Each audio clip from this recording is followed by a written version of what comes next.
पक्षाने असंही म्हटलंय की UAPA लावणं योग्य नव्हतं त्यावेळी। तर असं एक मोठं स्टेटमेंट कोर्टाकडून आलेलं आहे। UAPA त्यावेळी लावला गेला होता, मकोका मागे घेतल्याने त्याबाबतचे सगळे जबाब निरर्थक झालेत असं देखील मोठं जे विधान आहे ते कोर्टाने केलेलं आहे। UAPA लावणं योग्य नव्हतं असं देखील कोर्टाकडून सांगण्यात आलेलं आहे। त्यामुळे आता पुढे या संदर्भातला काय अजून स्टेटमेंट कोर्टाकडून येतात ते महत्त्वाचं आहे। कोर्ट काय निरीक्षण यामध्ये नोंदवतंय ते देखील बघणं महत्त्वाचं आहे। पण आता जसं तुम्ही आता सांगितलं सुवर्णा, जे प्रज्ञासिंह ठाकूर यांची जी मोटरसायकल तिथे मिळालेली होती, आपले प्रतिनिधी अजित मांढरे यांच्याशी पुन्हा बोलूयात। अजित, नेमके काय अपडेट्स आहेत आत्ताचे? अभिनव भारत या संघटनेचं नाव या संपूर्ण प्रकरणामध्ये घेण्यात आलं होतं। अभिनव भारत या संघटनेने आर्थिक व्यवहार केलेले आहेत। आर्थिक व्यवहार करण्यामध्ये अभिनव भारत या संघटनेच्या अनेक पदाधिकाऱ्यांनी भाग घेतला होता आणि दहशतवाद्यांशी म्हणजे या प्रकरणाचे आरोपी जे आहेत त्यांच्याशी अभिनव भारत संघटनेचा हा थेट संबंध होता।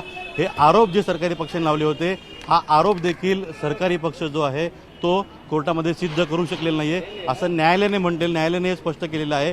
UAPA ॲक्ट जो लावलेला आहे म्हणजे अनलॉफुल ॲक्टिव्हिटी, देशविघातक कृत्य जे अशा ज्या ॲक्टिव्हिटी केल्यात तो जो कलम लावला होता तो कलम लावला आहे, पण त्या दृष्टीनं पुरावे साक्षी हे सिद्ध करण्यामध्ये सरकारी पक्षाला अपयश आलेलं आहे, हे देखील कोर्टाने सिद्ध केलेलं आहे। आपल्याला माहिती आहे की ज्यावेळी या प्रकरणामध्ये अभिनव भारत या संस्थेचं नाव आलं होतं त्यावेळी हिंदू दहशतवाद हा शब्दप्रयोग, भगवा दहशतवाद हा शब्दप्रयोग जो आहे तो तत्कालीन केंद्रीय गृहमंत्री सुशीलकुमार शिंदे यांच्याकडून करण्यात आला होता आणि त्यानंतर हे सगळं प्रकरण जे आहे ते त्याने या प्रकरणाने एक राजकीय वळण घेतलं होतं। त्या सगळ्या गोष्टीला आणि या सगळ्या मुद्द्यांना या सगळ्या राजकारणामध्ये हा एक महत्त्वाचा अपडेट जो आहे की तो कोर्टाने दिलेला आहे की अभिनव भारत या संस्थेच्या डोनेशन जे या संस्थेने या संस्थेने आर्थिक मदत केली होती, या संस्थेचा संबंध या संपूर्ण प्रकरणात होता। या बाबतीमध्ये तपास यंत्रणा जी आहे ते कोणताही पुरावा जो आहे तो सिद्ध करू शकलेला नाही आहे। तपास यंत्रणा यामध्ये सपशेल अपयश आलेलं आहे। गुप्त बैठका कोणते झालेले नाही आहेत। अभिनव भारत या संस्थेने जे आर्थिक मदत केली होती किंवा डोनेशन दिलं होतं त्याचे ट्रेल किंवा ते पैसे कसे दिलेले आहेत, कुठून दिलेले आहेत, कोणाला दिले आहेत, हे सरकारी पक्ष सिद्ध करू शकले नाही आहेत। होय अजित, आणि असंही कळतंय RDX या ब्लास्टमध्ये वापरला गेला। RDX काय किंवा बॉम्ब काय पुरोहितांनी आणल्याचा सुद्धा पुरावा सिद्ध होऊ शकलेला नाही असं कोर्ट म्हणताय।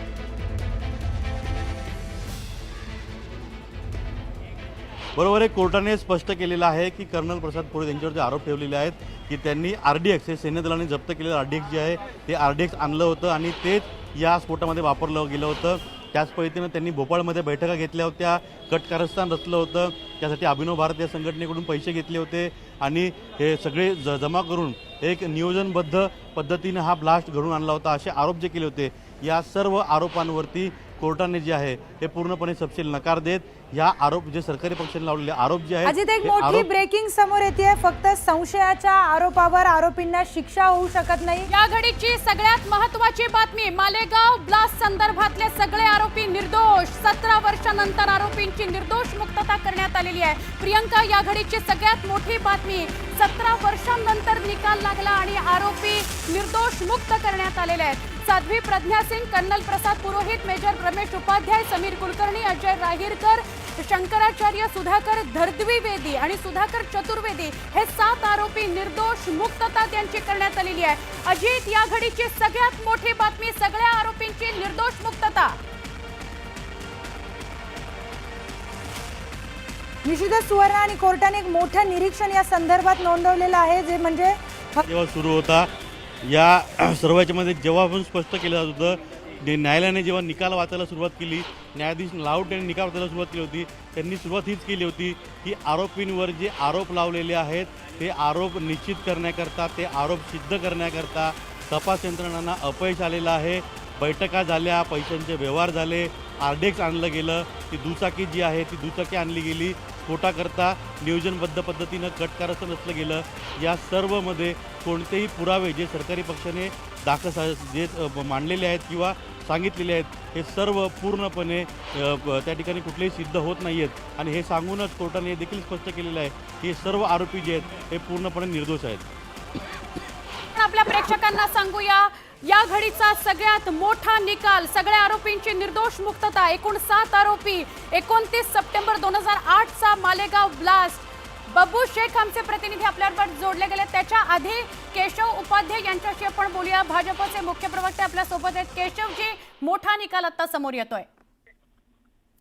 काँग्रेसच्या विकृत राजकारणाला मिळालेली ही सणसणीत चपराक आहे.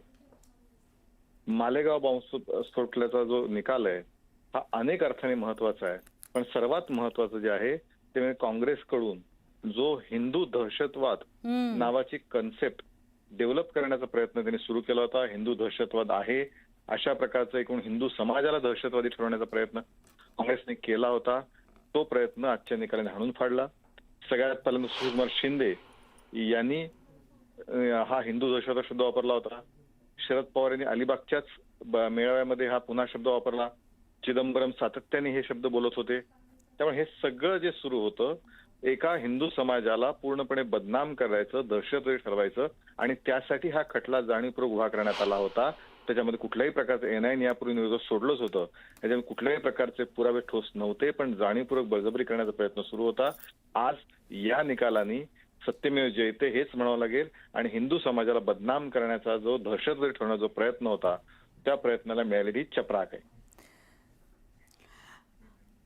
आपल्याबरोबर सुधीर मुनगंटीवार, प्रतिक्रिया सुधीर मुनगंटीवारांची येते. देता आली नाही आणि म्हणून आज कोर्टाने पुराव्याच्या अभावी या ठिकाणी सर्वांना या खटल्यातून कोणताही गुन्हा नाही असं म्हणत बाइज्जत बरी केलेलं असावं.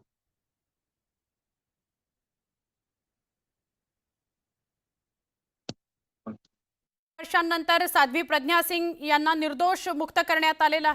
आमचे प्रतिनिधी बब्बू सुद्धा आपल्या सोबत आहेत. बब्बू, मोठा निकाल आलेला आहे. सगळ्या आरोपींना निर्दोष मुक्त करण्यात आलेला आहे. काय अधिक तिथून सांगता येईल घटनास्थळावरून?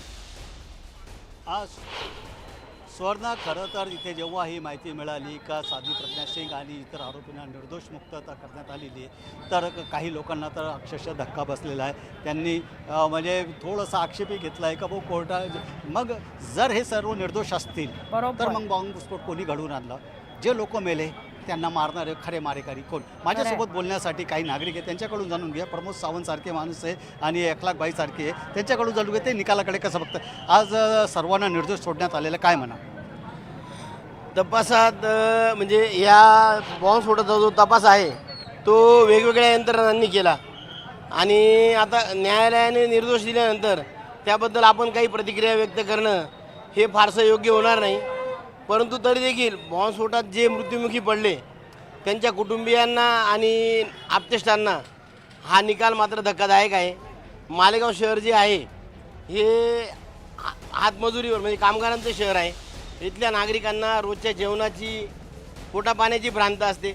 आजही मालेगाव शहरात सायकलीवर काम करणारे, रोजगार उदरनिर्वाह करणारे भरपूर आहेत. निकालाबद्दल आता संमिश्र प्रतिक्रिया आहेत. तसं जे आप्तेष्ट आहे त्यांना या निकालाने धक्का बसला आहे, त्यांना वाईटही वाटतं आहे.